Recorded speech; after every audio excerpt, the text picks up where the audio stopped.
اب وہ اس سے پوچھ رہا ہے بنا لی آپ نے تصویر؟ بولا ہاں میں نے بنا لی. بولا کیسی آئی؟ بولا یقیناً اچھی آئی ہوں گی, آپ اتنے اچھے ہیں تو تصویریں بھی اچھی آئی ہوں گی. وہ مسکرا رہا ہے. کون؟ وہ لڑکا مسکرا رہا ہے کہ آپ مجھ سے جھوٹ بول رہے ہیں. یہ فوٹوگرافر بول رہا ہے میں آپ سے جھوٹ کیوں بولوں گا؟ کہ ہاں آپ مجھ سے جھوٹ بول رہے ہیں. بولے یہ بات آپ کیسے کہہ سکتے ہیں؟ کہتا یہ بات میں یوں کہہ رہا ہوں کہ میں تو تصویر میں نظر ہی نہیں آتا, تو تم کیسے کہہ رہے ہو کہ صحیح کھینچی ہے تصویر؟ اب یہ جو کیمرہ مین ہے, فوٹوگرافر, یہ سوچ رہا ہے کہ اس کو یہ بات کیسے پتہ چلی. وہ کہتا تم پریشان نہ ہو, میں سمجھ رہا ہوں کہ تمہارے دماغ میں بھی کیا چل رہا ہے, تمہیں پریشان ہونے کی ضرورت نہیں, لیکن یہ بات میں تمہیں تنبیہ کر کے جا رہا ہوں کہ کچھ بھی ہو, وہ لڑکی, اس لڑکی کو اس بات کا علم نہیں ہونا چاہیے کہ میں کون ہوں. اس نے بولا کہ تمہیں پریشان ہونے کی ضرورت نہیں, میں تمہیں نقصان نہیں پہنچاؤں گا. تمہیں نقصان نہیں پہنچاؤں گا, لیکن تم اس لڑکی کو نہیں بتاؤ گے کہ میں کون ہوں. یہ چپ ہے احمد, اور یہ اس کی دکان سے نکلا ہے اور غائب. اب یہ سوچ رہا ہے کون؟ فوٹوگرافر, ایک انسانیت کے ناطے کہ وہ لڑکی مشکل میں ہے, مجھے اس کی مدد کرنی چاہیے. اس کی وجہ یہ ہے کہ یہ جو شخص آیا تھا, یہ جو بات کر کے مجھ سے گیا ہے, یہ انسان نہیں ہے, یہ کوئی اور شے ہے.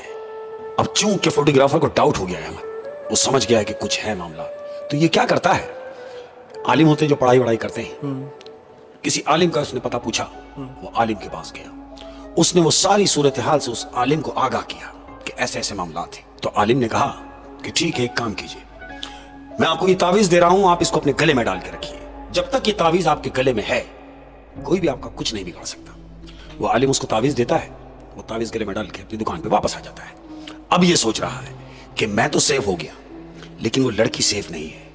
میرا یہ فرض بنتا ہے کہ میں اس لڑکی کو یہ حقیقت بتاؤں کہ جس کو تم انسان سمجھ رہی ہو وہ انسان نہیں ہے, وہ کچھ اور شے ہے. یہ لڑکی کو فون کرتا ہے احمد, لڑکی کو فون کیا, لڑکی سے کہہ رہا ہے کہ سنو میں تمہیں کچھ بتانا چاہتا ہوں. تو لڑکی کہتی ہے ہاں بولے. کہتا ہے ایسے نہیں, آپ میری شاپ پر آئیں تاکہ میں آپ کو تمام صورتحال سے آگاہ کر سکوں. لڑکی کہتی ہے خیریت. کہتا ہے آپ آئیں گے تو بات ہوگی. کہتی ٹھیک ہے میں آتی ہوں. لڑکی شاپ پر آ گئی. لڑکی اس کے پاس آئی ہے, فوٹوگرافر کے پاس. اب فوٹوگرافر اس سے کہہ رہا ہے کہ سنو جو میں تمہیں بتانا جا رہا ہوں, مجھے یقین ہے کہ تم کو میری بات پہ بھروسہ نہیں ہوگا, لیکن یہ بات میں آپ کو بتاتا چلوں کہ جو میں آپ سے کہوں گا وہ بالکل سچ ہوگا. لڑکی کہتی ہے آپ کیا کہنا چاہ رہے ہیں, مجھے بتائیں, میں سن رہی ہوں. کہتا ہے سننا ہی چاہتی ہوں تو پھر سنو. وہ لڑکا جس کے ساتھ تم نے تصویریں بنائی تھی کالام میں, وہ لڑکا جس سے تم محبت کرتی ہو, وہ لڑکا انسان نہیں, کوئی انسانی روپ میں جن ہے. لڑکی کہتی ہے تمہارا دماغ خراب ہو گیا ہے, جن کیسے ہو سکتا ہے؟ میں تو اس کے ساتھ گھومی ہوں, ہم نے ساتھ بیٹھ کے کھانا کھایا ہے, ہم ایک ساتھ گھومے پھرے, میں نے اس کے ساتھ وقت بتایا ہے. تو یہ کہہ رہا ہے فوٹوگرافر, کہتا ہے اس میں کون سی بات ہے, یہ سارے معاملات ہو سکتے ہیں, بالکل ہو سکتے ہیں, لیکن میں آپ کو بتا رہا ہوں کہ وہ انسان نہیں جن ہے. آپ کو میری بات پہ بھروسہ نہیں تو آپ کہیں سے تصدیق کرائیں. پھر اس لڑکی نے کیا کیا؟ لڑکی نے کیا کیا, لڑکی نے اس کی بات کو سنی انسنی کر کے گھر آ گئی. اب گھر تو آ گئی, لیکن اس کے دماغ میں یہ تجسس چل رہا ہے کہ اس نے یہ بات مجھ سے کیوں کی. اب یہ کالام میں اس لڑکے کو کال ملاتی ہے, فون پہ بات ہوئی. لڑکی کہہ رہی ہے کہ میں تمہارے والدین سے ملنا چاہتی ہوں. اچھا. لڑکے کی. وہ کہتے ہیں ہاں تو کوئی حرج نہیں ہے, تم کالام آ جاؤ, میں اپنے ماں باپ سے تمہیں ملاتا ہوں. اور بھائی آخر تم نے آ کے میرے گھر میں ہی تو رہنا ہے شادی کے بعد, اور تم پہلے ملنا چاہتی ہو تو آ جاؤ.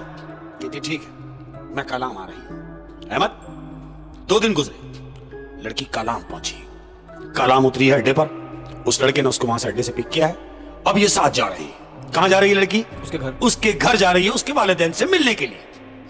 اب یہ چلے جا رہے ہیں احمد, چلے جا رہے ہیں, پہاڑ پہ چڑھے جا رہے ہیں.